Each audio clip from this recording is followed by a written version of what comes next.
আসসালামু আলাইকুম ওয়া রাহমাতুল্লাহি ওয়া বারাকাতুহু।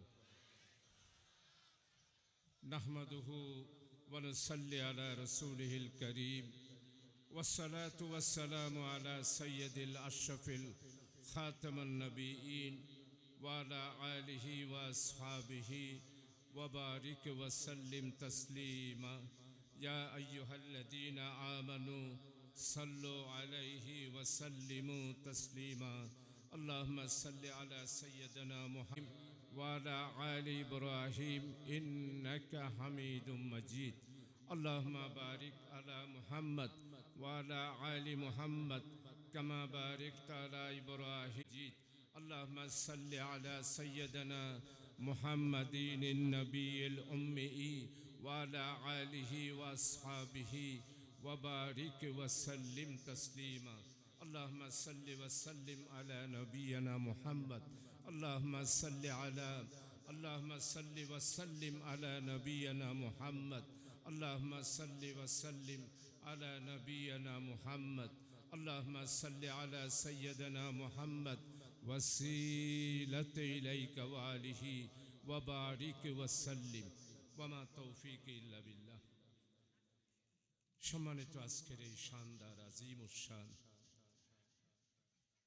নূরানী এই মাহফিলের সিরাতুন নবী সাল্লাল্লাহু আলাইহি ওয়াসাল্লামের মাহফিলের রূপালী সংঘ এবং ইসলামী অগ্রযাত্রা সংঘের যৌথ উদ্যোগে 2 দিনব্যাপী আজকে 35তম ঐতিহাসিক এই মাহফিলের শেষ দিনের সম্মানিত সাদরে জলসা।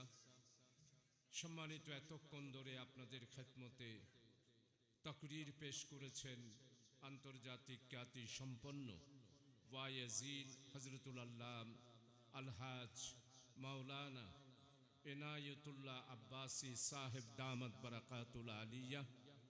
ওনার আগে বক্তব্য পেশ করেছেন আমাদের এই এলাকার কিছু সন্তান, আগামী দিনে যিনি নির্বাচন করবেন জনাব নাজমুল মুস্তাফা সাহেব। এর আগে বক্তব্য রেখেছেন হযরতুল আল্লাম আলহাজ মাওলানা কামরুল ইসলাম সাঈদী সাহেব হাফিজুল্লাহ। সম্মানিত মঞ্চে উপস্থিত ওয়াইজিনে কেরাম, সম্মানিত এলাকার বিশিষ্ট ব্যক্তিবর্গ, সম্মানিত হাজারাত, আমাদের এই এলাকার সর্বস্তরের দিনদরদি, দিনদার, ইমানদার, তৌহিদি, জান্নাতি আমার বিশিষ্ট মুরব্বীরা এবং আমার যুবক ছাত্র বন্ধুরা, পর্দানসীন মা ও বোনেরা, আমি আল্লাহ তাআলার শুকরিয়া আদায় করছি। আল্লাহ তাআলা মেহেরবানি করে দয়া করে 35তম এই সিরাতুন নবী সাল্লাল্লাহু আলাইহি ওয়াসাল্লামের মাহফিলের অংশের এক টুকরায় আপনাদের উপস্থিতিতে এসে হাজির হতে পারলাম। এই জন্য মুনিব বারি তাআলা আল্লাহ বারি তাআলার দরবারে শানে শুকরাতান শুকরিয়া আদায় করছি, শুকরাতান কালমা পাঠ করছি। ইয়া রব লাকাল হামদ কামা ইয়ামবাগি লিজালালি ওয়াজহিকা ওয়া আযীমে সুলতানিকা। আমি যে শুকরাতান কলমাটা পাঠ করলাম এটা বড় আফজল। আমি গত বছরও আপনাদের এই মাহফিলে এসে আপনাদের খেদমতে এই শুকরাতান কালমার ব্যাখ্যাটা দিয়েছিলাম। আজকে শেষ দিন, আখেরি মুনাজাত বোধহয় হয়ে গেছে, কিয়াম এবং সালাত সবকিছু শেষ। এরপরও আমার এই শুকরাতান কালমাটা আমাদের এই মাহফিলের রৌনক এবং নাজাতের উসিলা হতে পারে। আল্লামা হযরত দেলওয়ার হোসেন সাইদি শহীদ রহমতুল্লাহ আলাই এই শুকরাতান কালমাটা প্রত্যেকটা মাহফিলে পড়তেন। তাফসীর মাহফিলের 25 বছর উনি এই শুকরাতান কালমা পড়েছেন। এটা এত বেশি ফজিলত, তাফসীর ইবনে কাসিরের মধ্যে বিস্তারিত ব্যাখ্যা এসেছে। এই জন্য আমরা সবাই মিলে শেষ হলেও নাজাতের উদ্দেশ্যে সবাই শুকরাতান কালমাটা পাঠ করি। ইয়া রব লাকাল হামদ কামা ইয়ামবাগি লিজালালি ওয়াজহিকা ওয়া আযীমে সুলতানিকা। আলহামদুলিল্লাহ, আজকে 2 দিন ব্যাপী এই সিরাত মাহফিলের সম্মানিত ওয়াইজিনে কেরাম নবী মুহাম্মদ রাসূলুল্লাহ সাল্লাল্লাহু আলাইহি ইসলামের শানে, ওনার জীবন চরিত সম্পর্কে, আখেরি পয়গম্বর খাতামুন নবীন, নূরে মুজাসসাম, রাসূল আকরাম সাল্লাল্লাহু আলাইহি ওয়াসাল্লাম, যিনি না হলে আল্লাহ তাআলা এই পৃথিবীর সৃষ্টি রূপের কিছুই সৃষ্টি করতেন না। আমার নবী দুনিয়াতে আসার আগে আল্লাহ আল্লাহ আল্লাহ আল্লাহ তাআলা নবী মুহাম্মদ রাসূলুল্লাহ সাল্লাল্লাহু আলাইহি ওয়াসাল্লামকে তার সৃষ্টির প্রথম সৃষ্টি হিসাবে আকাশের মধ্যে একটি তারকা হিসাবে নবী মুহাম্মদ রাসূলুল্লাহ সাল্লাল্লাহু আলাইহি ওয়াসাল্লামকে সংরক্ষিত করেছিলেন। নবী মুহাম্মদ রাসূলুল্লাহ সাল্লাল্লাহু আলাইহি ওয়াসাল্লামের জীবন চরিত, তাওহীদ, রিসালাত, খেলাফত, আখিরাত।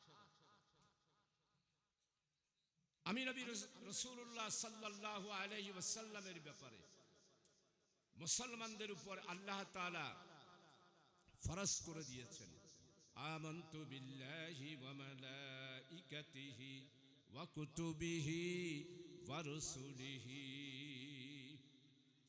আল্লাহর উপর ঈমান, মালায়েকদের উপর ঈমান, এর উপরে রাসূলদের উপর ঈমান। আমার নবী ইমামুল আম্বিয়া, উনি পৃথিবীর মধ্যে সমস্ত আম্বিয়া আলাইহিস সালামের মধ্যে আল্লাহ বারি তাআলার এই বিশ্ব ব্রহ্মাণ্ডের মধ্যে বিশাল একটি সমস্ত জগৎকে তাক লাগিয়ে দিয়েছিলেন একটি মহান বিপ্লবের মাধ্যমে।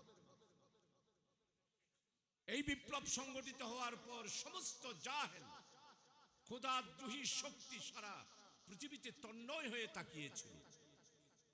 আল্লাহর নবী সৈয়দুল আম্বিয়া রাসূল আকরাম সাল্লাল্লাহু আলাইহি ওয়াসাল্লাম মদিনায়ে মুনাওয়ারাতে ছোট্ট একটি রাষ্ট্রের মাধ্যমে সারা পৃথিবীর সমস্ত খোদাদ্রোহী এবং জাহেলি শক্তিকে চপেটাঘাত করে বিশ্বের মধ্যে ঘোষণা করেছিলেন তাওহীদ, লা ইলাহা ইল্লাল্লাহ। সম্মানিত উপস্থিতি, নবী আকরাম সাল্লাল্লাহু আলাইহি ওয়াসাল্লামের জীবন চরিত আমরা যদি কেউ আজকে যারা এখানে উপস্থিত হয়েছে সামান্যতম এই কথা বলি যে আমার রাসূল সাল্লাল্লাহু আলাইহি ওয়াসাল্লাম আল্লাহর পক্ষ থেকে যে জীবন ব্যবস্থা নিয়ে এসেছিলেন, এই জীবন ব্যবস্থা বর্তমান যুগে অসল, সম্ভব নয়, এই রকম যদি কেউ ধারণা করি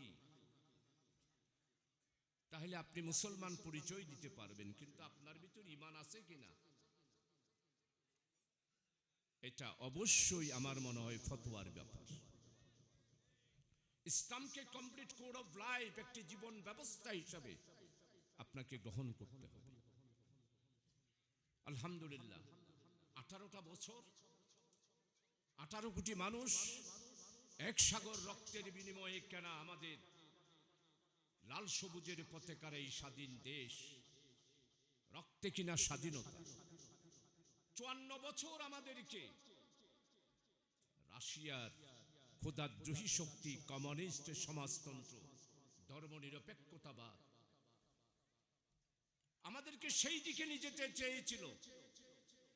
আর 54 বছরের মাথায় 2024 সালের 36শে জুলাই, 5ই আগস্ট আমার ছেলে, আপনার ছেলে, আমার দেশের সূর্য সন্তানেরা 2000 ছাত্র তাদের প্রাণের তাজা খুনের মাধ্যমে 40,000 আমার ছেলে আহত হয়েছে, কারো পা নাই, কারো চোখ নাই।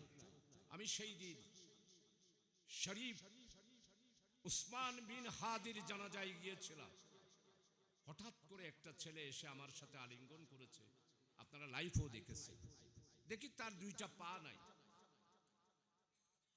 চৌধুরী ভাই আমাকে ডক্টর ইউনুস জার্মানে পাঠিয়ে 2টা পা লাগিয়ে দিয়েছে, শুকরাতান স্বরূপ আপনার সাথে আলিঙ্গন করছি।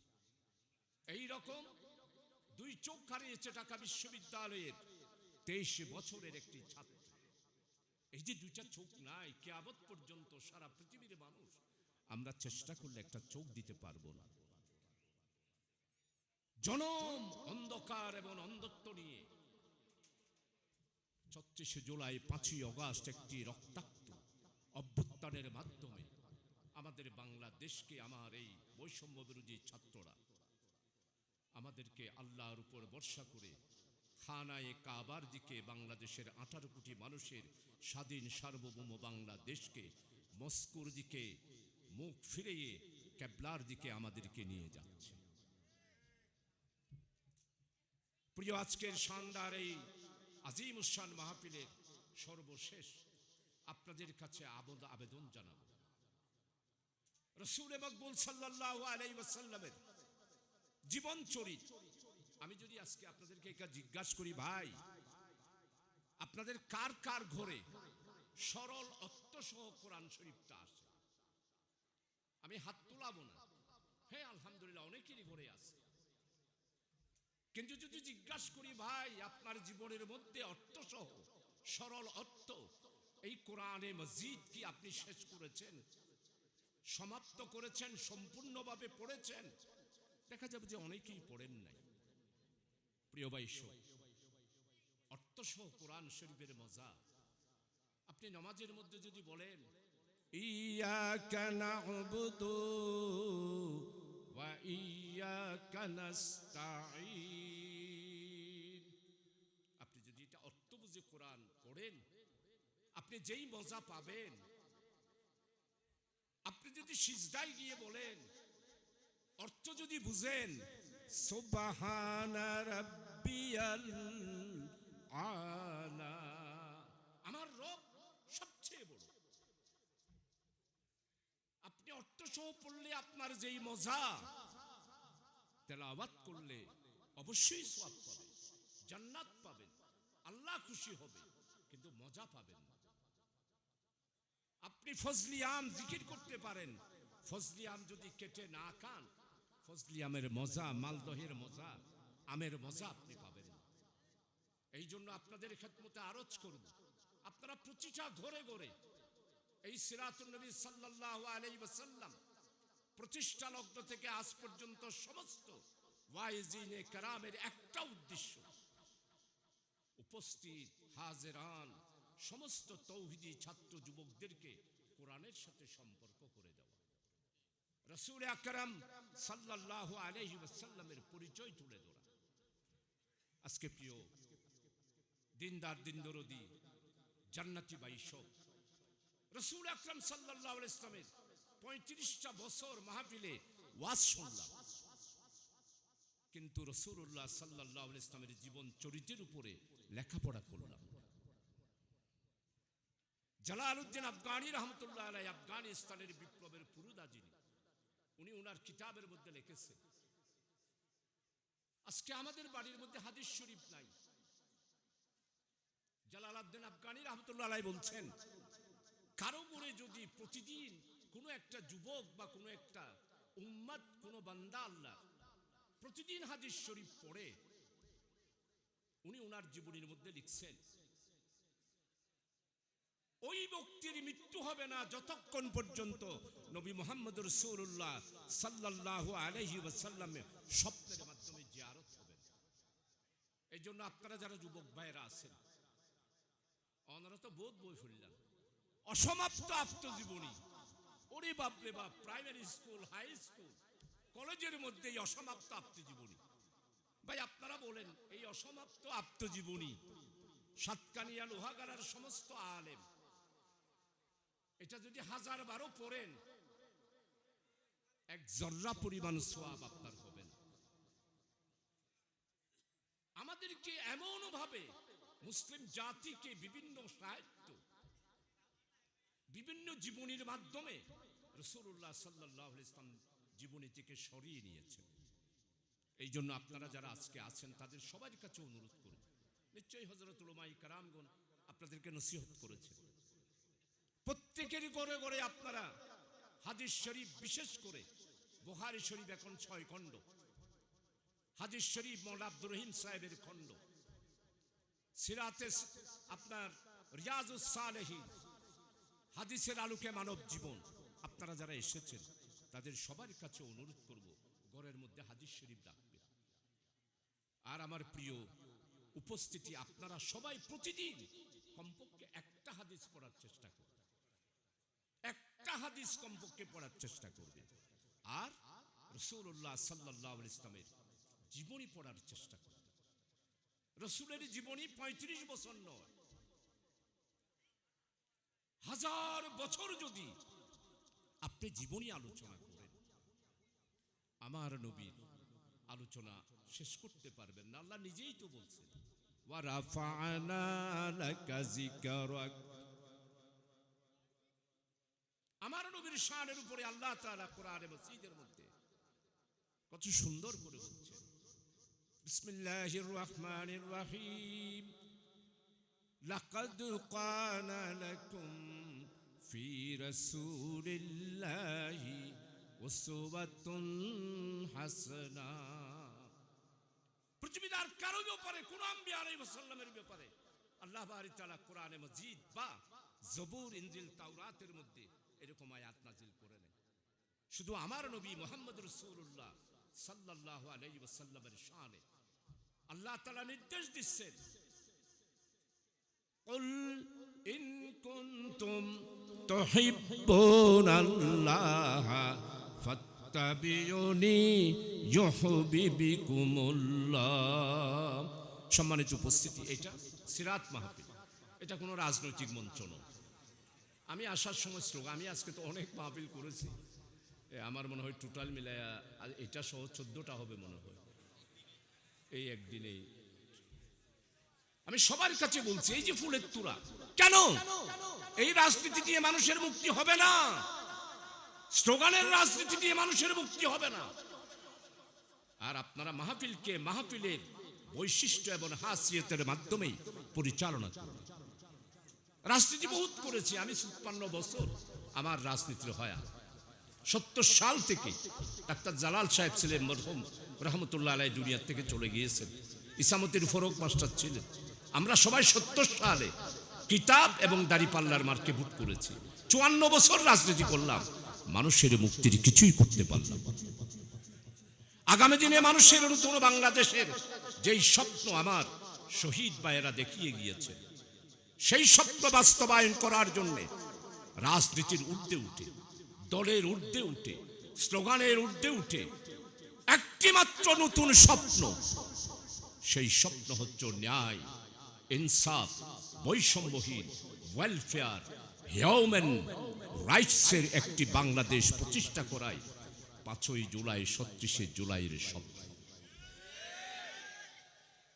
সেই স্বপ্ন বাস্তবায়িত করার জন্য আমি আপনাদের খেদমতে আরজ করব, আমরা সবাইকে ঐক্যবদ্ধ থাকতে হবে, দেশের স্বার্থে, জাতির স্বার্থে, আমাদের স্বাধীনতা এবং সার্বভৌমত্বের স্বার্থে। সেই দিন দেশনেত্রী বেগম খালেদা জিয়ার জানাজায় গিয়েছিলাম। আমাকে 1.5 ঘন্টা হাঁটতে হয়েছে।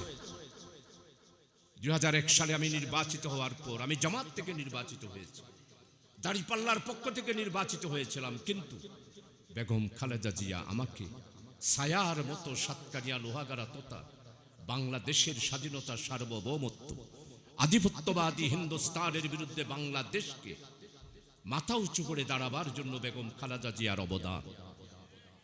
সেই দিন জানা যায় শেষ করার পর যখন ওনাকে সমাহিত করার কবরস্থানে নিয়ে গেল, তারেক জিয়া কবরে নামাচ্ছে, ধারাবর্ণনী আসতেছে, আমার খুব খারাপ লাগতেছিল। হাইরে, আজকে তারেক জিয়া লন্ডন থেকে এসে বেগম খালেদা জিয়া ওর আম্মার লাশকে কবরে দিচ্ছে, আর আমি অবাক, আমি বড় ভাগ্যহত। আমি বাংলাদেশে থাকার পরও জেলখানায় থাকা অবস্থায় আমার আম্মা দুনিয়া থেকে চলে গেছে, আর আমি আমার মাকে কবরে দেওয়ার জন্য আসতে পারি না।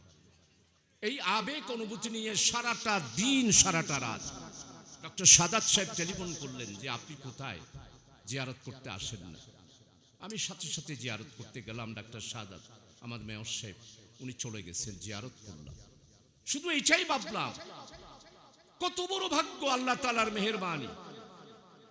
লন্ডন থেকে এসে মায়ের কবর দিতে পারলো, আর আমরা 18 বছরের নির্যাতন, নিপীড়ন, অত্যাচার, আইনাগো প্রফেসর গোলাম আজম রহমতুল্লাহ আলাই শহীদ, ওনার ছেলের সাথে ওই দিন রাত্রেই কবর জিয়ারত করে দেখা করলাম আজমি সাহেবের সাথে। উনি বলল যে আমি আয়নাগরের মধ্যে একটা ছোট্ট জলগামছাতে যা কেঁদে কেঁদে চোখের পানি ফেলেছিলাম, ওই জলগামছার এই পানিগুলো যদি একত্রিত করত, তাহলে বিশাল একটি দিনাজপুরের সাগর দিঘির মতো পানির জলাশয় হতো। আমাকে ৪৪ বার হ্যান্ডকাপ দিয়েছে। ভাই, আপনারা কি রাজনীতি করতে চান? আমি জিন্দাবাদ মুর্দাবাদের রাজনীতি বিশ্বাস করি না। আমি বিশ্বাস করি আমার দেশের স্বাধীনতা, সার্বভৌমত্বে। আমি ক্ষমতায় বিশ্বাস করি না, আমি জনতায় বিশ্বাস করি। আমি 2 বার এমপি ছিলাম, আপনাদের এলাকার ছেলে। আমি এমপি হিসাবে কারোর সাথে কোনোদিন বড় কণ্ঠে আমি এমপি এই হিসাবে আমি কোনোদিন কারোর সাথে কথা বলি না। আপনারা এখানে অনেক আমার সমবয়সী ভাইরা আছেন, মুরব্বীরা তো অনেকেই চলে গিয়েছে। এই মাহফিলে 35তমের মধ্যে আমি প্রায় 17টা, এইরকম 17তম মাহফিলে আল্লাহ তাআলা আমাকে কথা বলার তৌফিক দিয়েছে। তাই আজকে আপনাদের খেদমতে আরজ করতে চাই, আসুন, এখন আমাদের সময় হচ্ছে কোরআনের সাথে সম্পর্ক। এখন আমাদের সময় হলো আমার তরুণ যুবক ছাত্ররা রসুলের সাথে আমাদের পরিচয়। এটা কেমন রসুল? আল্লাহ তাআলা কোরআনে মজিদের মধ্যে আমার নবীর উপরে, অন্যান্য নবীদের শান আছে, কিন্তু আমার নবীর শান আল্লাহ তাআলা কোরআনে মজিদের মধ্যে ইন্নাল্লাহা ওয়া মালাইকাতাহু ইউসাল্লুনা আলান নবী ইয়া আইয়ুহাল্লাযীনা আমানু সাল্লু আলাইহি ওয়া সাল্লিমু তাসলিমা। এজন্য বাইশ আর লুটপাট আর দুর্নীতি আমরা আর পিছনে ফিরে যেতে চাই না। কি পরিমাণ দুর্নীতি, কি পরিমাণ লুটপাট!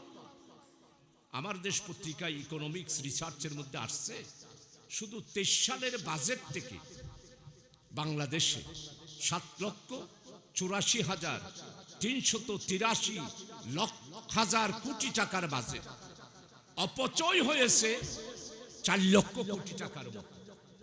এটা কেমন দেশ? একটা বালিশ কেনার জন্য, একটা বালিশ না হলে 700 টাকা, কিন্তু আপনারা তো দেখতে পেয়েছেন একটা বালিশ কিনলেও সেখানে বিল করা হয়েছে 70,000 টাকা।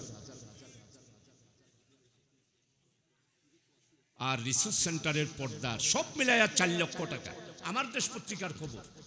আর সেটার বিল করেছে 40 লক্ষ টাকা। অর্থাৎ টোটাল অপচয়। আমরা অপচয় রোধ করতে চাই, বুর্জুয়াদের হাত থেকে বাংলাদেশকে বাঁচাতে চাই। আমার দেশ, তোমার দেশ বাংলাদেশ, আমার দেশের কৃষক, শ্রমিক, মেহনতি মানুষ,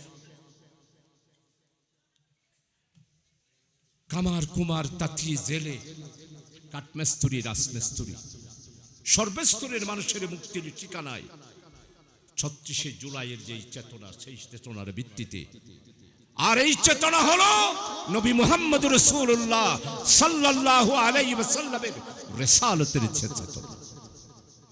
সেই চেতনার ভিত্তিতে সবাইকে ঐক্যবদ্ধ হওয়া এবং সবাইকে কোরআন এবং হাদিসকে আঁকড়ে ধরা। আর আল্লাহ তাআলা আমাদেরকে যেই নির্দেশ দিয়েছেন, যেই সুযোগ দিয়েছেন, এই সুযোগে আর নয় ভেদাভেদ, আর নয় হানাহানি। আমি আপনাদেরকে এই কথা বলবো না। এখন যেহেতু আচরণবিধি আছে নির্বাচনের ব্যাপারে, অতীত এমপি ছিলাম, 91 সালে যা ওয়াদা করেছি, আমি সেই ওয়াদা অক্ষরে অক্ষরে আমার সাতকারিয়া লোহাগাড়ার মানুষের কাছে সেই ওয়াদা পালন করেছি। ফেরত আনতে হলে একটি মাত্র পথ, সেটা হলো 36শে জুলাই, 5ই আগস্টের চেতনার ভিত্তিতে সবাইকে আমাদের ঐক্যবদ্ধ হতে হবে। প্রিয় ভাই সব, আমি আপনাদের খেদমতে মুরব্বী যারা আছেন তাদের কাছে অনুরোধ করব, আমলের নাম মুসলমান, আমলবিহীন ইসলাম নাই, মুসলমান নাই। মুরব্বী যারা আছেন আমরা সবাই দুনিয়া থেকে চলে যাব, আল্লাহর ওয়াস্তে আমল করেন, আমল করেন, আমল করেন। আমি একটা দরুদ শরীফ পড়েছি, আল্লাহুম্মা সাল্লি আলা সাইয়্যিদিনা মুহাম্মাদিন নবী আল উম্মি ওয়া আলা আলিহি ওয়া আসহাবিহি ওয়া বারিক ওয়া সাল্লিম তাসলিমা। আজকে জুমাবার, আসর থেকে মাগরিব পর্যন্ত কেউ যদি এই তাসবিহটা 85 বার পড়ে থাকেন, বা যারা মুরব্বী আছেন তারা আগামী জুমাবারে পড়বেন। যুবক আপনাদের সময় না থাকতে পারে, তারপরেও সপ্তাহে একবার, না পারলে মাসে একবার, মাসে না পারলে বছরে একবার, বছরে একবার না পারলে কমপক্ষে রমজান শরীফে এই দৌরত শরীফ বা জুমার নামাজে, জুমার দিন আসরের নামাজের পর সালাম ফিরাইয়া এই তসবিহটা আদায় করার চেষ্টা করবেন। ফজাইলে দৌরতের মধ্যে এসেছে, বুখারী শরীফের হাদিস দিয়া, কেউ যদি এই দৌরত শরীফ পড়ে তাহলে 85 বছরের গুনাহ আল্লাহ তাআলা মাফ করে দেবেন। সুবহানাল্লাহ। আরেকটা দৌরত শরীফ উলামায়ে কেরামগণ এখানে আছেন, আমি বুখারী শরীফের মধ্যে পেয়েছি। আমার নবী যেই দৌরত শরীফটা সাহাবায়ে কেরামদেরকে শিক্ষা দিয়েছেন, এই দৌরত শরীফটা আপনারা পড়ার চেষ্টা করবেন। আমি প্রত্যেকটা মাহফিলে পড়ি, আল্লাহুম্মা সাল্লি ওয়া সাল্লিম আলা নবিয়িনা মুহাম্মদ। এটা আমার নবীর নূরানি জবান দিয়ে এই তাসবিহটা পড়েছে। সাহাবায়ে কেরাম জিজ্ঞাসা করলেন, ইয়া রাসূলুল্লাহ, আপনার উপরে তো দুরূদ পড়ার নির্দেশ এসেছে, আমরা কোন দৌরত পড়ব? তখন আমার নবী এই দৌরত শরীফটা পড়েছিলেন, আল্লাহুম্মা সাল্লি ওয়া সাল্লিম আলা নবিয়িনা মুহাম্মদ।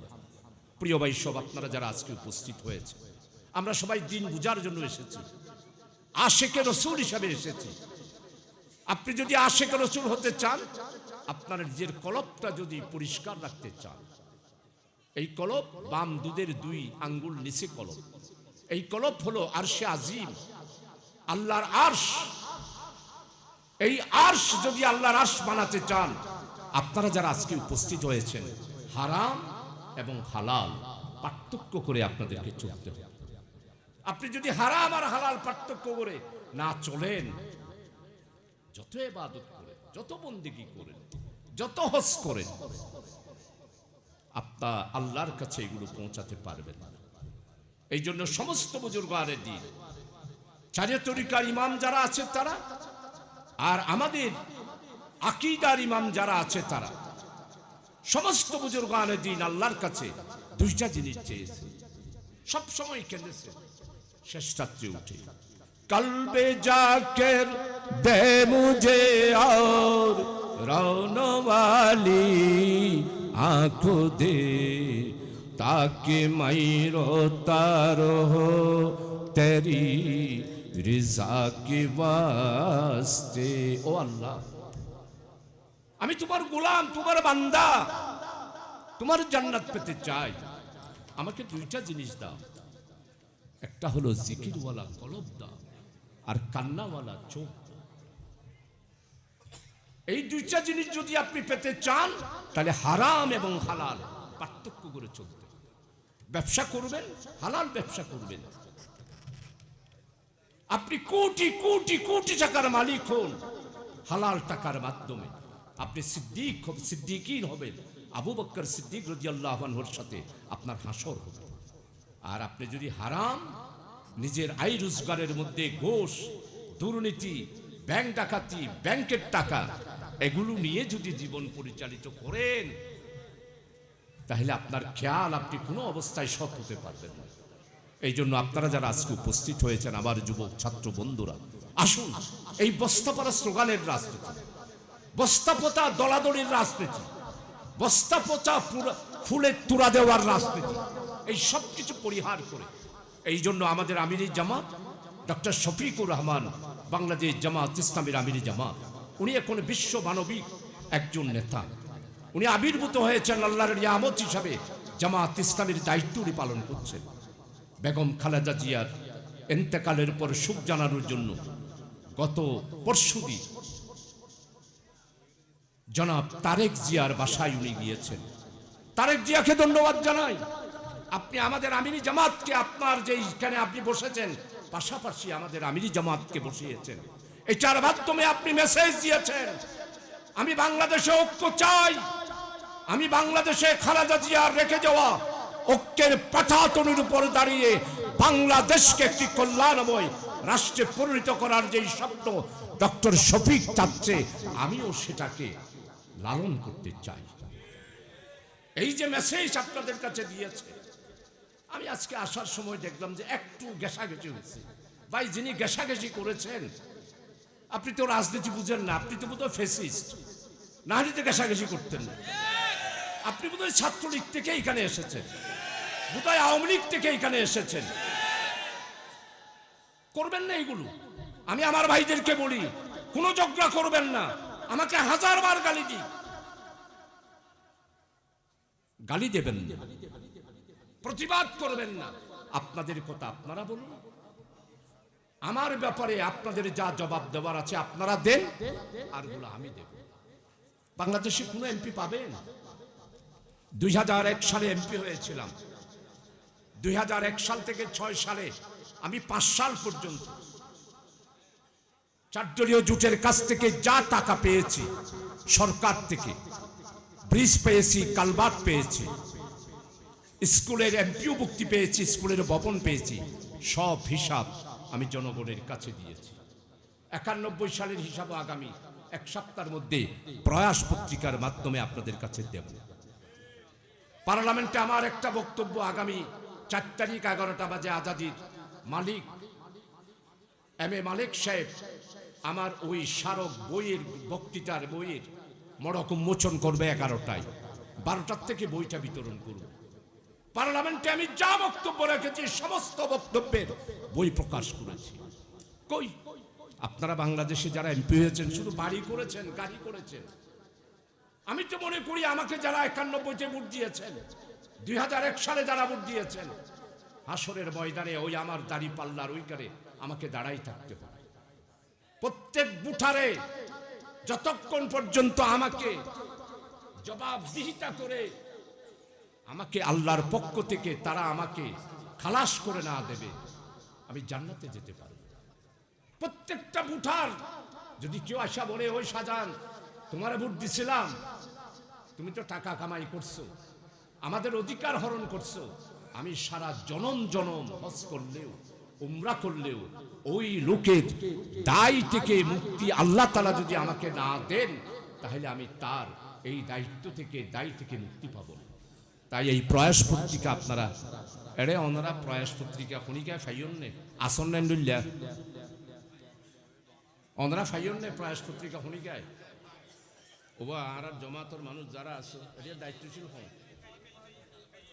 তালেব ভাই নে খোড়ো ইকাইন ইয়ে তাইন ইকাইন না তুই বিতরণ কেন করন? বিতরণ কেন করন? অফিসে তালা মারি রাখুন সন্দুক, ইলেকশন গেলে গো তারপর বেন শুরু দিয়ে। আমার একটা পরিচিতি বের হয়েছে, আমার টোটাল পরিচিতি।